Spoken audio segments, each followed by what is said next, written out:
CBS News Justice reporter Paula Reid is in our Washington bureau. So Paula, first up, with Sessions recusing himself from any investigation related to the Trump campaign in Russia, who will lead that charge? Now this will be the responsibility of the Deputy Attorney General, the #2 official in charge at the Department of Justice.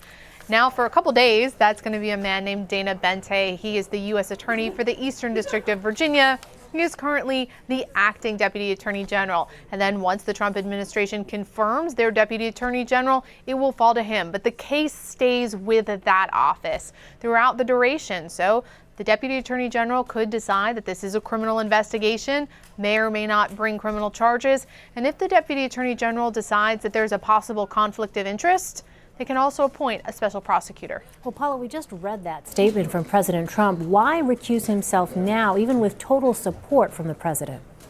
Well, the president's support is, of course, important, but really this just didn't look good. The question is, why didn't you disclose these meetings? You had multiple opportunities. You had a written questionnaire that you submitted. You were also asked these questions in an open hearing. Why not just disclose them if they were so harmless? The optics, Elaine, weren't good for an already very controversial set of investigations. This was his first press conference, Elaine, his very first time in the briefing room addressing reporters, and this is what he has to come out and announce. So it's not a great way to get your tenure started. So Elaine, I think really he just really wants to try to put this behind him and move forward with his agenda for the Department of Justice. Well, at the same time, Paula, Democrats Thursday accused Sessions of perjuring himself. What is the law when it comes to lying to Congress? It's going to be really difficult to prove that Jeff Sessions committed perjury. You would have to prove that he knowingly lied. It seems that he was trying to very narrowly respond to the question that he was asked. And in his mind, he did not think that he was lying. It's a very high bar. It's just not realistic to think that you're going to pursue perjury charges successfully against Jeff Sessions on this. Well, what do we know about the meetings between Attorney General Sessions and the Russian ambassador? We got a little more information today. We asked him at the press conference to tell us what happened. He said that he had 2 of his senior staffers there.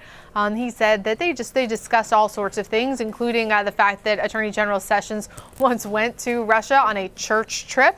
He was very folksy. I think he tried to maybe divert any attention from the question he did not really recall the answer to, which was, did you or did you not discuss the campaign?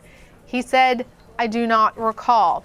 Now, some people may be skeptical of the fact that he was able to remember some details, but not that detail. It's a big detail, Elaine. So we know a little bit. He's trying to say that it was just general conversation, pleasantries, a little bit of diplomacy, but he still left that big question unanswered. Did you or did you not discuss the campaign?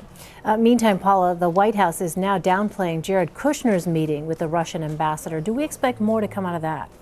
Well, there's a pattern that is developing here. The White House or the Department of Justice or whichever branch will downplay a meeting or an instance, and then over time, usually through the media, especially the Washington Post, they're doing a great job. Over time, it is revealed that there was more to that, or that that person was not forthcoming. So it's very important here for the White House to be completely transparent, to make sure they have the story straight, that they know what happened, and that they go and defend that, because blanket denials of things that ultimately turn out to be true, that's really not great for your credibility going forward. All right, Paula Reid in Washington for us. Paula, thanks very much.